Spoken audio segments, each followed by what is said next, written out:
O que é um homem de Deus para muita gente, por exemplo? O homem de Deus é aquele que de repente opera muitos milagres. O homem de Deus, para milhões de evangélicos ainda no Brasil, é aquele que é o cara da televisão. Para muitos é o cara que grita, é o cara que bate o pé, é aquele que de repente faz chover. Enfim, esses são os homens de Deus. Interessante, queridos, que nesse texto a gente vê, se você ler essa mesma passagem nos outros 3 evangelhos, você vai observar que em outras passagens o texto fala que, olha para mim, irmão, o texto fala que os discípulos reclamaram sobre o desperdício do perfume. Só João fala sobre a fragrância que exala em todo lugar. Imagina um perfume caríssimo, nardo até hoje é muito caro, caríssimo. Tipo assim, 20, 30 ml de nardo é um valor absurdo se você for procurar. E aquela mulher era de reputação duvidosa. Acredita-se que ela era a Maria Madalena, a prostituta, que Jesus livrou de ser apedrejada.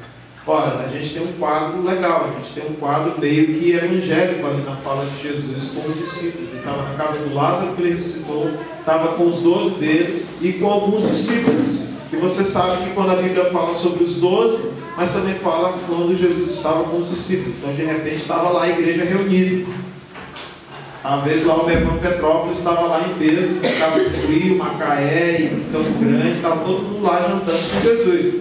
De repente entra o cara aí com o vaso de nardo, quebra e derrama na cabeça de Jesus. A pergunta, queridos, é o que nós queremos, o que nós vamos preferir? A nossa reputação e a manutenção desse controle que nós temos, ou a nossa despreocupação e a nossa entrega? Porque me preocupa, irmãos, quando eu começo a ver em alguns lugares que a gente vai, pessoas alheias ao que Deus está falando, pessoas desconectadas. Não existe esse negócio de evangelho socialmente correto. O evangelho nunca será socialmente correto.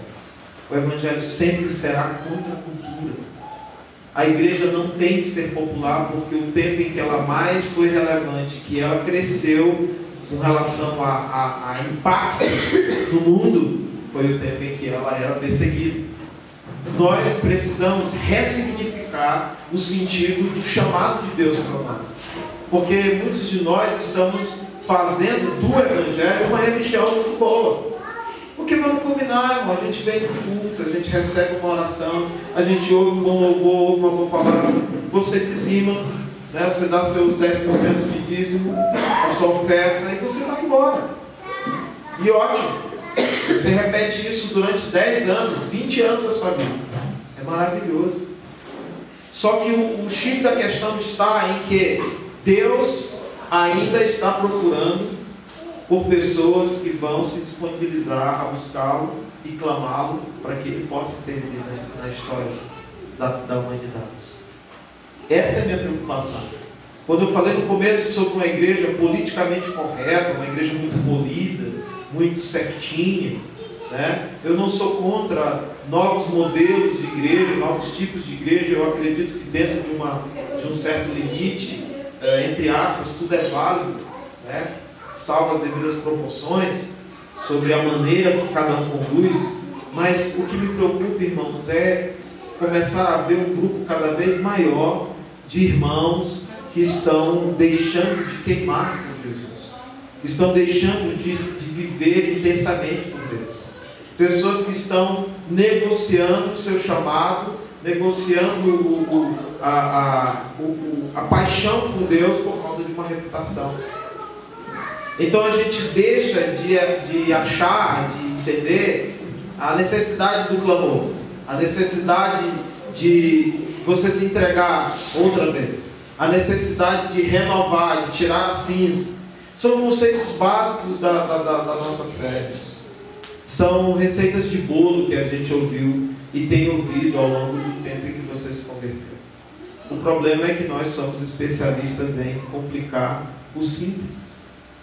Jesus diz assim: ó, você entra no seu quarto, fecha sua porta e vai orar. esse quarto não necessariamente um ambiente fechado, mas eu creio que Jesus está falando sobre um lugar tranquilo, sossegado. O Eugene Peterson vai falar sobre isso.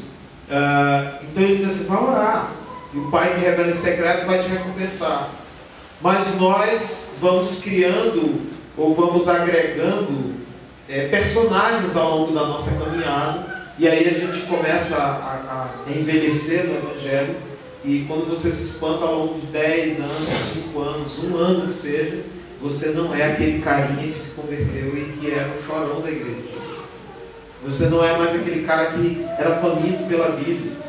Você não é mais aquele cara que acreditava que Deus podia mudar a história de Petrópolis. Porque não nos enganemos, irmãos.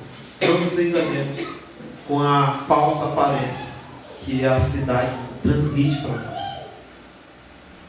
A ideia do conforto, a ideia do bom lugar para se viver. Deus, em toda a Bíblia, você vai encontrar personagens que foram malucos, foram doidos. E não doido que nem um cara que tem aí que manda você cheirar e comer Bíblia. Não é esse tipo de loucura. Eu estou falando sobre paixão no olhar. Estou falando sobre entender que existe algo mais, além do que isso que estamos fazendo. Entender que o chamado de Deus não necessariamente tem a ver com a visibilidade daquilo que Ele vai fazer sobre a sua vida, mas com relação ao seu posicionamento. Não está no que cantamos, no que falamos necessariamente. Não está na popularidade, não está em ter uma banda, em eu ter um CD, em eu viajar no Brasil ou no mundo, ou escrever livros. Não está em nada disso. Porque no último dia muitos vão usar esse argumento.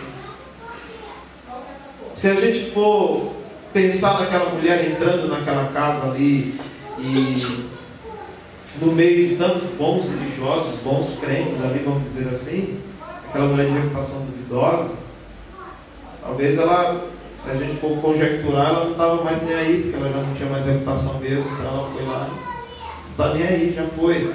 Então ela pegou o jarro e quebrou.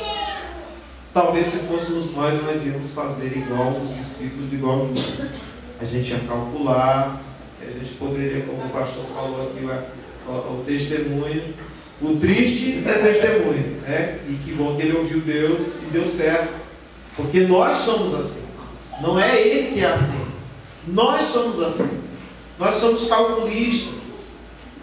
Se você não é, irmão, amém, mas eu sou. Nós somos frios e calculistas. A gente fica analisando, a gente fica, será que isso vai mesmo, será que não vai? Né?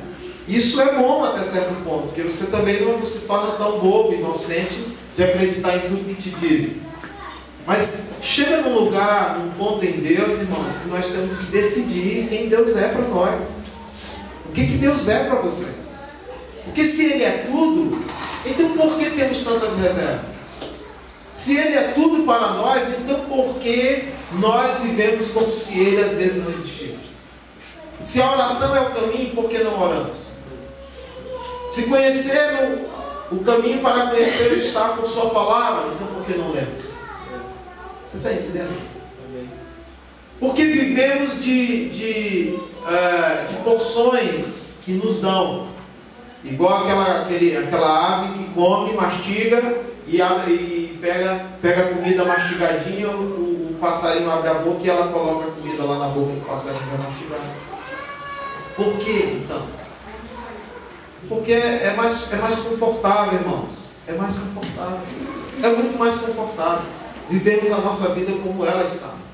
É muito mais cômodo estarmos do jeito que estamos e assim continuar. Para mim seria mais confortável não estar aqui essa noite. Seria mais confortável estar em casa.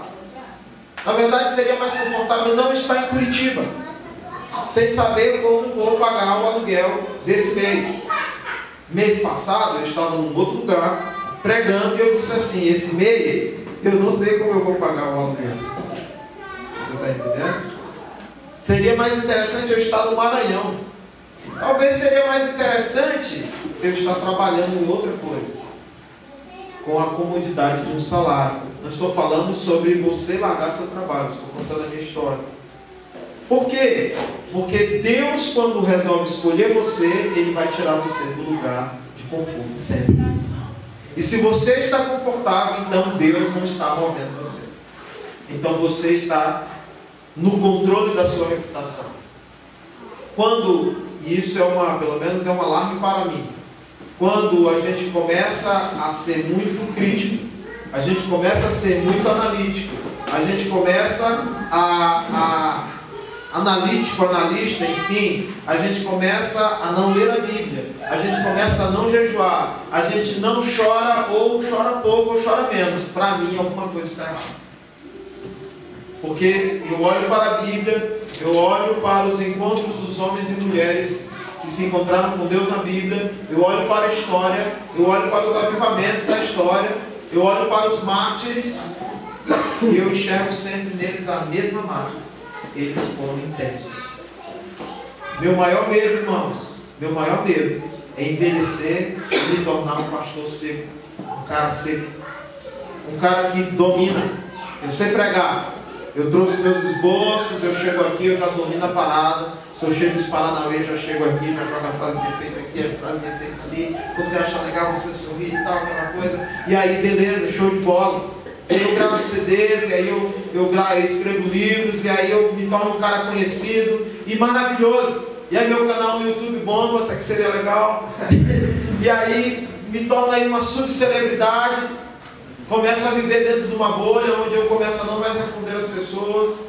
Porque é isso que me entristece quando eu vejo subcelebridades gospel aí. E os caras são gente como a gente. E porque tem às vezes 5, 10 mil seguidores, então o cara, você manda mensagem para o cara não te responde. Ele se acha, são excentricidades que eu fico pensando, em que parte da Bíblia esse cara leu isso? Outro dia eu fui ministrar num lugar, e aí eu saí dessa cidade e fui para casa. Fui para o aeroporto, e um rapaz que estava na conferência, é meu amigo no Face, e aí ele me mandou mensagem, começou a me perguntar algumas coisas, e eu fui falando com ele, quando eu fui para o aeroporto. Cheguei no aeroporto, conversando com ele, entrei na fila do embarque, conversando com ele, peguei o avião de cara, vou pegar o avião daqui mais uma hora e tanto, aí a gente se fala. Beleza, desci no aeroporto lá de Curitiba, conversando com ele, cheguei em casa 3 da tarde, ainda não tinha almoçado, conversando com ele. Aí eu disse, cara, agora eu vou ter que dar um time, porque eu cheguei e tal, vou almoçar, tomar um banho, isso aqui, pô, pastor, legal na hora, cara. Pô, Carol, valeu por ter me dado atenção. Eu disse, mas como assim? Que é difícil isso. Os caras não querem mais falar com a gente.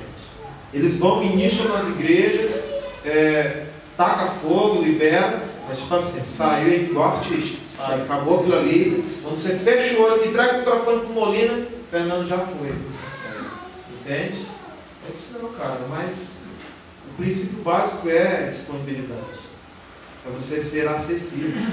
Eu acho que tem um limite, que tem uns caras que são chatos pra caramba. Eu fico te enchendo o saco com besteira. Mas isso aí são os detalhes faz parte, né?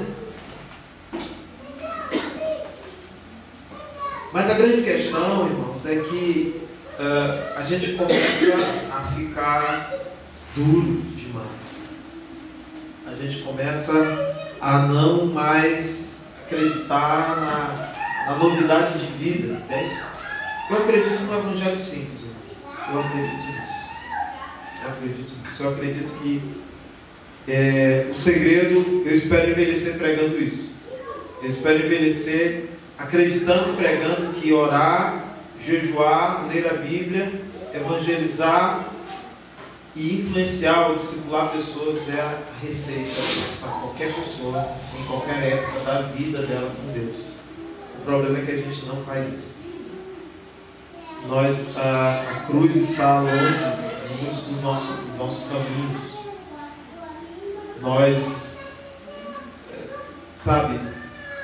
Falta-nos fé, e aí eu não estou falando sobre barganhar com Deus, porque fé não é isso. Fé é confiar no caráter de Deus. Fé não é troca, não é você dar algo para que Deus te devolva depois. Fé é você fazer igual Abraão, sai do conforto da casa dele, e ele era riquíssimo, e ele vai para um lugar que Deus vai falar depois. Isso é fé. fé o que Abraão fez. O sacrifício de Abraão, irmãos, não foi pegar Isaac e matar Isaac. Aquilo não foi sacrifício. Eu já vi muita gente pregando que faz até um teatro, né? E aí, irmãos, Deus Abraão pegou Isaac, irmãos, e botou em cima daquela pedra, irmãos. E aí Deus disse, mata teu filho, teu único filho. E Abraão pegou aquela faca de pedra, e ele ficou, mata, não mata. E aí quando ele foi matar, Deus disse, não mata. E Abraão, aleluia. E aí um certo dia eu ouvi um cara falando algo interessante, que naquele tempo existia muitos povos pagãos, e existia uma prática que era muito comum, que era de sacrificar crianças ao deus Moloque. Então era normal matar uma criança naquele tempo. Abraão vivia nesse contexto. O Deus de Abraão, que nós lemos na Bíblia, para nós era o Deus de Israel. Para o contexto da época, era um em, centenas de deuses que existiam, como outros que eram. Então Abraão pegar, tanto que Deus pede para que Abraão sacrifique Isaac, porque era uma prática comum. Deus usou a mesma plataforma com uma finalidade diferente. Você está compreendendo? Então qual a diferença então? Onde está o X da questão? Se sacrificar o Isaac não era problema. O X da questão é que Abraão confiou no caráter de Deus, de que o Deus ressuscitaria Isaac, ou Deus lhe daria um outro filho. Tanto que ele, antes de subir, ele diz assim, nós vamos adorar e voltaremos. Está entendendo? Isso é fé. Isso é fé. Então, essa mulher aqui, irmãos, ela, para mim, é um dos maiores exemplos que tem. Ela já não tinha mais reputação mesmo. Mas se a gente se colocar no lugar dela, a pergunta é, teríamos essa capacidade de derramar, de jogar dinheiro fora para banhar Jesus de perfume? Analise aí o seu pensamento hoje, nos tempos de crise, nos dias de crise que a gente está. Você pegar um vaso de perfume que valha 5 mil reais. Pensa aí, um pote de perfume que vale 5 mil reais. E você vai e quebra na cabeça do pastor Paulinho. Que coisa descabida, não é? Faz sentido? Faz sentido. Foi essa percepção dos discípulos. Caramba, imagina aquela cena, mulher derramando perfume, derramando o cabelo de Jesus, melando tudo, aquela melequeira toda, perfume espalhando dentro da casa, e aquela melequeira, os caras olhando que eles eram judeus. Judeu com relação à lei, lavar as mãos, não comer certo tipo de animal. Imagina os caras olhando assim, que nojo, que é isso? Você está louca? Quem é essa louca? Essa Maria Madalena está pior do que ele estava. E aí Jesus vai e contrapõe o argumento dos discípulos. A pergunta é, irmãos, quantos desejam? Eu acredito que todos vão levantar a mão. Quantos desejam espalhar a fragrância de Jesus pela cidade? Amém? Mas como vamos espalhar a fragrância de Jesus se nós não nos abraçamos com Ele? Porque ela enxugou os pés de Jesus, ou passou os cabelos nos pés ou pelo corpo de Jesus, e ficou encharcado o cabelo daquela mulher. Imagina naquele tempo. Imagina se tivesse Facebook naquele tempo. Instagram, galera tirando um monte de selfie, aquela loucura, e depois ela andando pelas ruas da cidade, o pessoal fazendo vídeo, ela é a mulher, aquele vídeo viralizando, aquela dali foi que derramou o perfume, um cabelão. Imagina essa mulher indo na padaria com aquele cabelo encharcado, naquele tempo não tinha seda ceramidas, encharcado de perfume, sei lá quantos dias ficou com aquele perfume no cabelo, quanto tempo, sei lá. Se o perfume é tão bom e tão caro, eu acredito que não ia sair. É uma versão positiva do ovo quebrado na cabeça. E o ovo é um negócio que se quebra na sua cabeça, passa muito tempo a sair.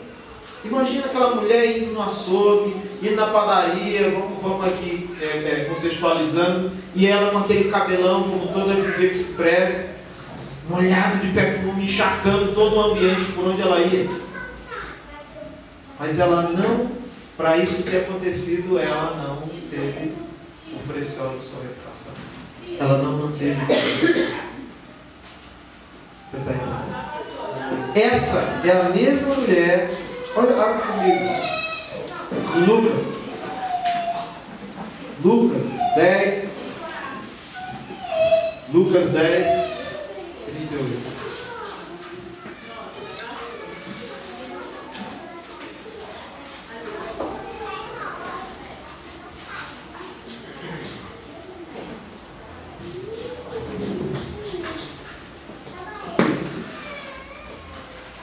Caminhando Jesus e os seus discípulos chegaram ao povoado, onde certa mulher chamada Marta o recebeu em sua casa. Maria, sua irmã, ficou sentada aos pés do Senhor, ouvindo a sua palavra. Marta, porém, estava ocupada com o serviço. Aproximando-se dele, perguntou: Senhor, não te importa se minha irmã tenha me deixado sozinha com o serviço? Diz-lhe que me ajude. Jesus respondeu: Marta, Marta, você está preocupada e inquieta, ou preocupada e distraída com muitas coisas. Todavia, apenas uma é necessária. Maria escolheu a boa parte, e essa não será tirada. Nós temos a necessidade de mostrar alguma coisa para Jesus. Não é verdade? Às vezes não tem que mostrar nada. Você tem que estar apenas disponível para o outro. Temos a necessidade de falar coisas para Deus. Temos a necessidade, às vezes, tão grande de demonstrar a nossa religiosidade que às vezes a gente não consegue dizer nada. Por quê? Porque estamos construindo ou caminhando em cima de um relacionamento baseado em métodos ou em metas. Então eu baseio meu relacionamento com Deus enquanto versículos da Bíblia eu leio, enquanto tempo de oração eu passo, enquanto quantos cultos eu vou no mês para a igreja, se eu dizimo, se eu oferto. Então eu vou quantificando o meu relacionamento. E aí eu me torno um bom religioso. E aí Jesus espera que a gente se relacione com Ele por entrega, por doação, por paixão. Eu não estou falando sobre romantismo, tá, irmãos? Porque eu também tenho dificuldade em ouvir algumas pregações também, que os caras falam sobre um Jesus assim, que vai te abraçar e te beijar, e tu veste a camisa, e tu come um prato, tu calça o sapato, e aquela coisa e tal. Outro dia eu ouvi um cara dizer que jejuar era você jejuar porque você sentia saudades de Jesus. Como assim, cara? Jejuar é ruim pra caramba. Experimenta jejuar, irmão, para tu ver como é ruim. Você passa o dia trabalhando, às vezes sem comer, você passa de boa. Mas no dia que você disser assim, 6 horas da manhã, eu vou jejuar hoje, rapaz, parece que um diabo entra na barriga, e você fica com uma fome, um negócio assim, sobrenatural. Quando dá 9 da manhã, você está morto de fome. Aí quando a gente vai, que saudade. Não, não estou falando disso. Eu estou falando de paixão na perspectiva da origem da palavra, que é sofrimento. Nós não estamos mais sofrendo por amor a Ele, irmão. Vamos combinar isso? Você concorda comigo? A gente está de boa que nem sapo na lagoa. A gente tem nossos smartphones. A gente tem Netflix. A gente tem internet 15 mega, 20 mega, 50 mega. A gente tem roupinha bonita para vestir. Você sabe que você vai comer, provavelmente depois desse culto. Talvez está até pensando que já vai comer, porque já são 9 horas. Você pão com linguiça. Pão com linguiça. Pão com linguiça é pão com linguiça? Aqui. Amém, amém. Amanhã você já está projetando o almoço. Você tem uma caminha quentinha. Talvez, quantos passaram o dia trabalhando hoje? Trabalharam de manhã.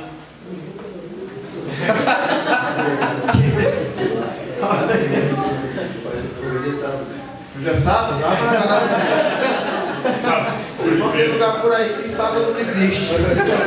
Sábado é um dia fictício, né?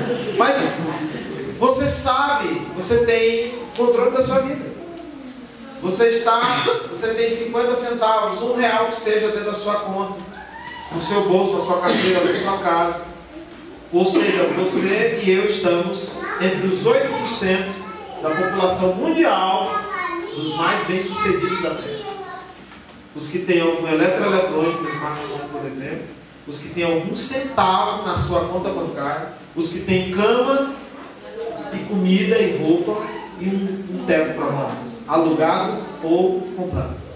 8% da população mundial, dos bem-sucedidos e vitoriosos. Aleluia! Glória a Deus. Por isso não choramos, irmãos, porque não sofremos. A vida é boa demais. Aquela mulher que invadiu aquela casa, provavelmente alguns dizem, eu acredito no que alguns dizem, acerca de que é a mesma Maria desse texto, uma mulher sem reputação, não estava nem aí para ninguém. Na verdade, esse é o nosso problema. Nós vamos para o extremo da linha de nos preocupar demais com aquilo que vão dizer sobre a nossa maneira de viver com Deus. Então nós deixamos de ser radicais no relacionamento em detrimento de negociar aquilo que as pessoas vão olhar e vão dizer sobre isso. Então existe em todas as cidades, existe um estilo de vida. Aqueles que acreditam na perspectiva espiritual do reino de Deus vão dizer, e eu também concordo, que existem espíritos territoriais. Tem os caras que vão dizer que não existe, isso é bobagem, beleza, cada um acredita ou caminha na luz que recebe. Então, Cantares capítulo 5 vai falar sobre aquela noiva sonolenta, não sei se você lembra, que o noivo vai lá, bate na porta, e aí ela já está deitada, ela diz, porra, estou deitada, não vou levantar. Depois, quando ela resolve levantar, já é tarde, o noivo foi embora, ela fica só com o resto do perfume que o noivo deixou na tranca da maçaneta, ou seja, com o resto da unção. Qual foi a última vez que você ficou doidão, irmão? Mas chapado no Espírito Santo. Você lembra? Não responde. Você lembra disso? Mas quem disse que isso é importante? Quem disse porque que eu posso viver a minha vida espiritual sóbrio? Irmãos, Atos 2, os caras não estavam normal, irmão. A Bíblia é muito clara quando diz que eles estavam como bêbados, falando a sua própria língua, mas a Bíblia é clara. Como é que o bêbado está? Não vou entrar no mérito do excesso ou da falta de expressão corporal na adoração a Deus. Não é disso que eu estou falando. Mas eu acredito que alguns estão entendendo, creio eu, sobre esse ponto de ebulição em Deus. Sobre essa partida, esse start que você dá, esse despertar que você dá, em que você começa a entender quem você é em Deus. E você começa a mergulhar nesse rio de Ezequiel 47. E aí você começa a ser como aquela criança com o meu filho. Se eu botar ele em cima da cadeira, acredito que a maioria das crianças dessa idade, você bota em cima da cadeira, se você disser assim, pula, ele pula. Não é assim que criança é? Porque ele confia. Porque ele sabe que o pai vai segurar. Nós não confiamos. Nós mantemos o controle, o clique, né? Lembra do filme? A gente vai mantendo o controle, porque nos disseram um dia, ou em algum lugar do tempo em que caminhamos com Deus, a gente aprendeu, ou trouxe no coração, que viver para Deus é aprender alguma coisa da Bíblia e fazer algumas orações, então vamos caminhando assim, né? E não há novidades. E isso para mim é um problema. Você está entendendo? Porque aquela mulher que depois, creio eu, como falamos aqui, brincadeiras à parte, que ela exalou o perfume quando ela usou, ela foi radical. Ela foi radical. O ponto para a gente é, onde está esse radicalismo na nossa vida? De que maneira você pensa em exalar o perfume de Cristo na cidade de Petrópolis? Mas a questão não é essa. A questão é que o que rege o controle da cidade não é o nosso estereótipo religioso. É aquilo que você carrega. É a motivação do seu coração. O que fez com que Deus recebesse a oferta de Abel e rejeitasse a de Caim foi a motivação do coração. Só que Abel recebeu como recompensa o quê? a morte. E nós, às vezes, queremos fazer como a mulher, mas queremos que alguém tire uma foto. A mão na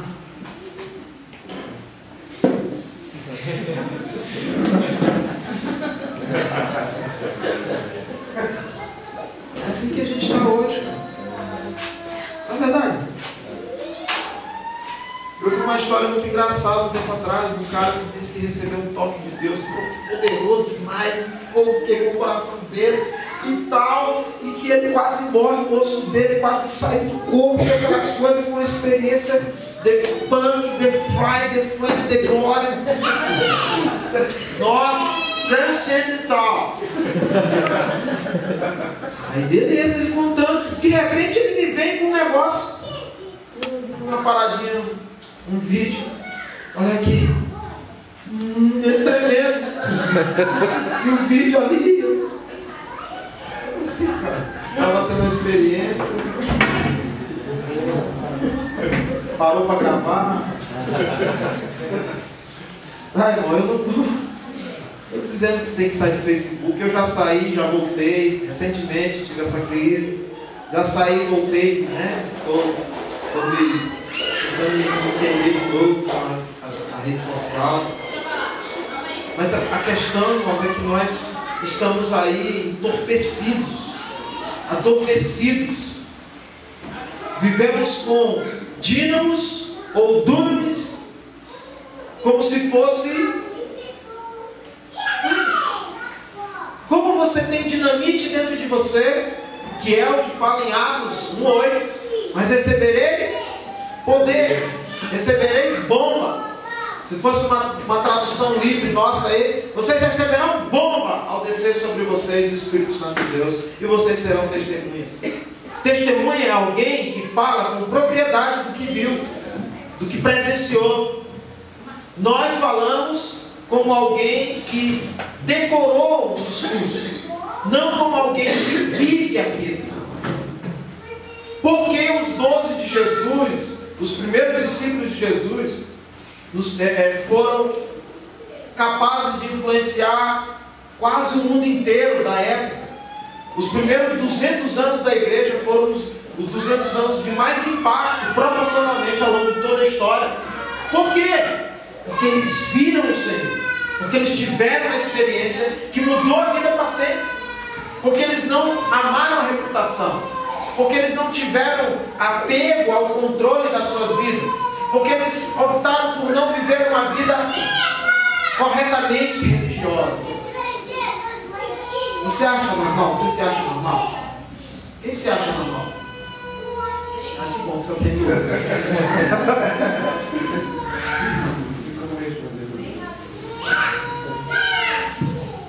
Mas as pessoas nos acham normais.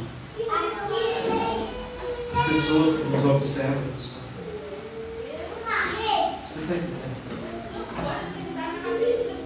Minha preocupação, queridos, é que amanhã, hoje, amanhã, de alguma forma, algumas pessoas, não sei se todas, porque a gente não tem como garantir isso, mas que você entenda isso, você entenda o que você carrega. Amém? Amém. Nós temos que deixar de inversões. A gente fica nessa sangria desatada para descobrir novos mistérios, para saber quantas cabeças tem a besta do Apocalipse. E não que não seja necessário, e não que não seja interessante, e não que não seja bom aprender sobre essas coisas.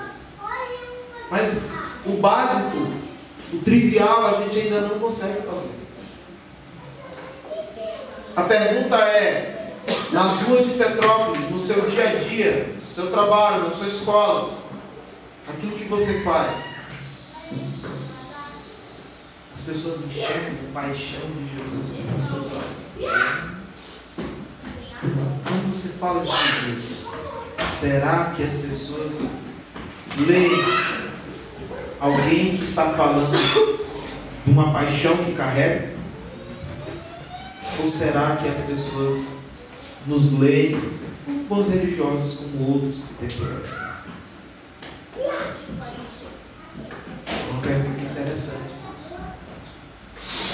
Abre comigo, 2 Coríntios.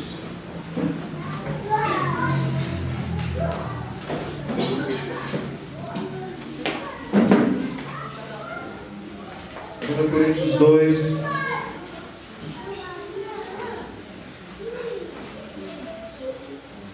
dois 14.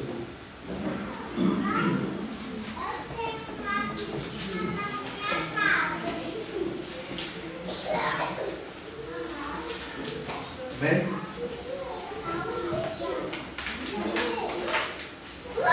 2 Coríntios 2, verso 14. Mas graças a Deus, que sempre nos conduz vitoriosamente em Cristo, e por nosso intermédio, exala em todo lugar a fragrância do seu conhecimento. Amém? Amém. Tem uma versão que vai dizer que exala em todo lugar o bom perfume de Deus. Eu acredito nisso. Eu acredito nisso. E eu tenho orado por isso. Eu tenho orado para que Deus, eu não vou dizer põe abaixo as modinhas vão continuar existindo. Mas eu tenho orado para que Deus desperte pequenos lugares como esse, como tem feito. Pessoas desconhecidas, pessoas improváveis, porque eu acredito nisso, para que elas sejam luzeiros. Eu acredito nisso. Eu acredito como dizem alguns, como os caras da antiga, ou das antigas, que a presença de Deus faz a diferença. Olha, eu tenho um amigo, não vou dizer o nome dele, porque de repente vai ver esse negócio aí e vai ficar cheio, com a bola cheia. Mas eu conheço um cara, toda vez que eu sento com ele, eu me lembro de Jesus. Toda vez. Eu nunca disse isso para ele, talvez nunca vou dizer. Mas é incrível quando você senta com esse cara, pelo menos sei lá, se eu vou tomar café com ele, se eu vou conversar com ele coisas boas da vida, eu começo a conversar com ele, de repente me vem assim um negócio assim, e aí eu fico ali me segurando, eu sou chorão, aí eu fico com vontade de chorar, eu não digo nada, eu desfaço. A minha pergunta é essa: será que as pessoas sentem a mesma coisa que estão com a gente? Ah, pastor, isso não é importante. Ah, irmão, amém. Mas nessa noite aqui, vamos parar vamos por um momento deixar de questionar algumas coisas.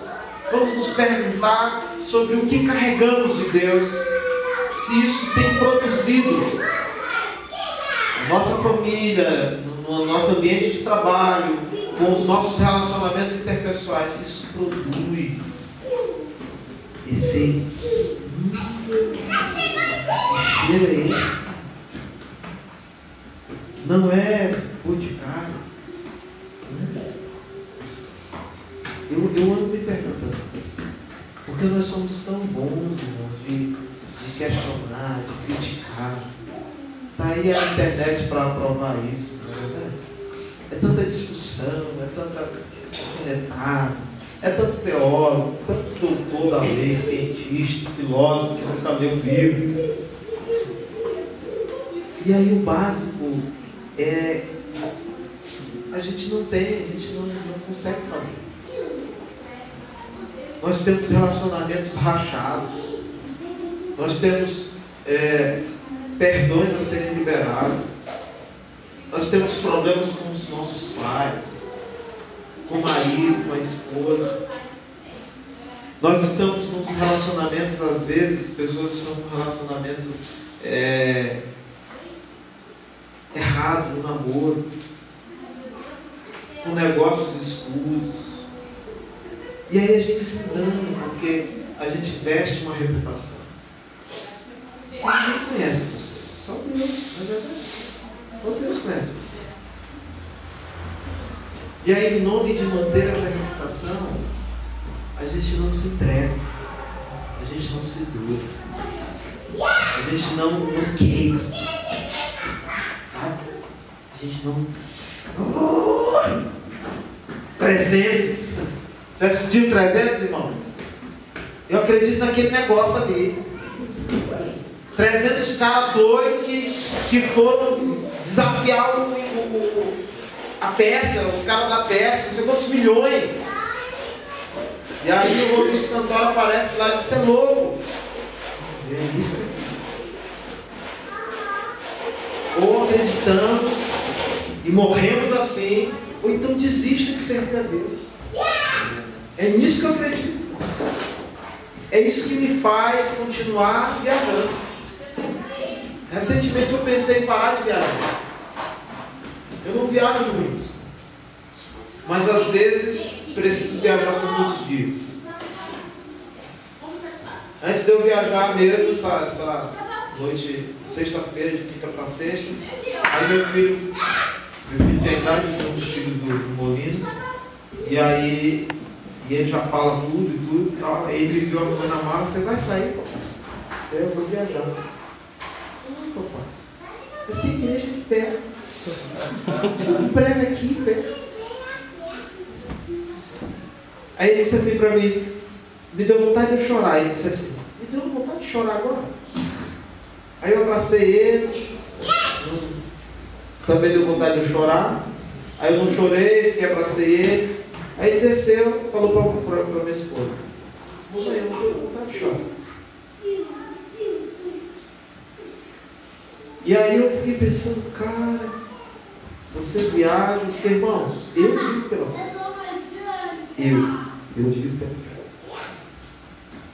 Dia 20 eu pago meu aluguel, eu não tenho um centavo para pagar. Não estou falando isso para você se mobilizar. Se você quiser me dar, não tem problema. Mas não estou falando isso para sensibilizá-los. Estou falando de mim. E esses dias atrás eu até conversei algumas coisas com o pastor Bolino hoje de manhã. Será que vale a pena? Você vai ministrar nos lugares, e aí eu não falo daqueles que fazem o que podem para te ajudar, para te abençoar, diferente. Então você vai em lugares onde as pessoas têm condição, aí você sai de lá com nada, às vezes, com valor irrisório, na igreja que gasta tantos mil para levar fulano ou beltrano. E aí você chega em casa, aí a esposa diz assim: "Não tenho dinheiro para pagar o aluguel, não tenho dinheiro para comprar isso aqui." Aí vocês perguntam assim: até que ponto vale isso? Aí eu estava em Belém mês passado, e aí Deus falando com algumas pessoas, e aí eu me lembrei exatamente disso que estamos falando. Que a paixão por Deus, ela vai te levar a esse lugar quase em consequência. Sabe? Esse lugar onde você não vai mais ter como. Você não vai ter como parar. É isso que eu sinto falta na igreja brasileira, em muitos lugares que eu estou. Eu vejo bons músicos, eu vejo bons pregadores, eu vejo bons irmãos. Mas às vezes quando eu olho para essas pessoas, não estou julgando, estou falando de algo que eu sinto às vezes quando eu olho. Eu não vejo paixão. Eu não vejo mais, sabe, fogo. Não estou falando de fogo no sentido de talvez babar, enrolar e dizer que aquilo é fogo. Não, estou falando do seu coração. Estou falando do que você está sentindo agora enquanto você está me olhando. É isso que vai tocar a cidade de Petrópolis. Não é o que você vai aprender. Não é o que vamos decorar. Não é a nossa teologia. Eu não sou mestre. Tem alguns que são mestres e vão trazer um tipo de palavra, de ensino, de direção. E glória a Deus por eles. Mas talvez você não vai ser mestre. Nem todos vão ser mestres. Tem gente que vai mal ler a Bíblia. Mas todos no último dia serão questionados por isso. Se conhecem o Senhor ou não. No último dia, as pessoas irão apresentar a Jesus o que fizeram. E o Senhor vai perguntar: onde você está? Porque eu não conheço você. Nós pregamos, fizemos Swifts e solos, escalas e tanta coisa. Eu ganhei dinheiro, eu fui rico, eu morava numa casa boa, eu tinha um bom casamento, bons filhos, eu tinha uma namorada, eu tinha uma vida legal. Eu preguei, eu cantei, eu fiz tanta coisa para o Senhor. Às vezes Jesus vai dizer assim: onde você estava? Eu não vi você, não conheço você. Passa para o lado. Você já pensou você passar 30 anos da sua vida e se encontrar com Jesus no dia do juízo? Porque pouco falamos do juízo também. Estamos pregando, às vezes, como diz a música dos Arrais, uma graça sem juízo. Literalmente sem juízo. Onde não é que temos que viver para Deus por medo, mas também deixamos de temer isso. Deixamos de viver na necessidade, na urgência do coração queimado o tempo inteiro. E você já pensou você chegar no dia do juízo e Jesus virar para você e dizer assim: vai tomar? Juliana?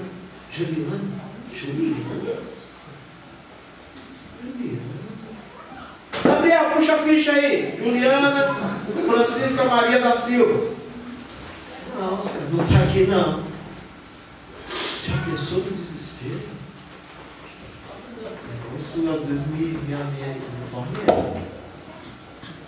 Mas uma vez salvo para frente, irmão, não vai atrás disso.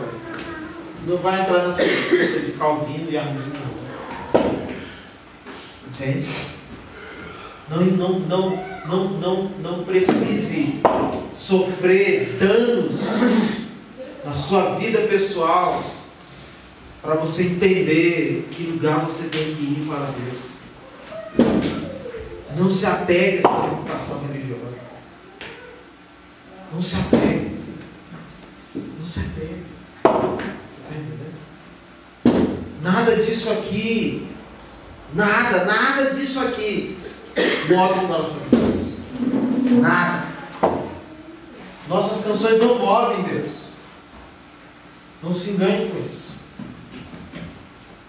Alguns vão me criticar, e uma vez um cara até me questionou: mas como que Deus? Porque Deus gosta de música. Eu não gosto de música, irmão. Deus gosta da gente. Se aquilo que você faz motiva Ele, então Ele se agrada da música que você toca. Se a sua vida, se o seu coração não tem uma motivação sadia de buscar a Deus, então você pode tocar, cantar, pregar, você pode fazer o que você quiser. Não vai adiantar. Porque Deus move-se por aquilo que carregamos pela nossa essência. Amém? Amém. A pergunta nessa noite para você, para todos nós, é onde você está? Onde você está? De que lado você está? Entre os discípulos questionadores naquela reunião, daquele jantar, ou parecidos com Maria Madalena? É muito simples. É muito simples. Eu acredito que todos que estão aqui carregam algo precioso de Deus. Todos. Uma porção. Eu acredito que todos que estão aqui têm algo pronto para ser um estopim. Eu creio nisso. Porque João 7:38 fala: se você crê em Jesus, como diz a Escritura, do seu interior vai fluir um rio de água. De dentro a fora. Feche seus olhos. Onde você está mesmo?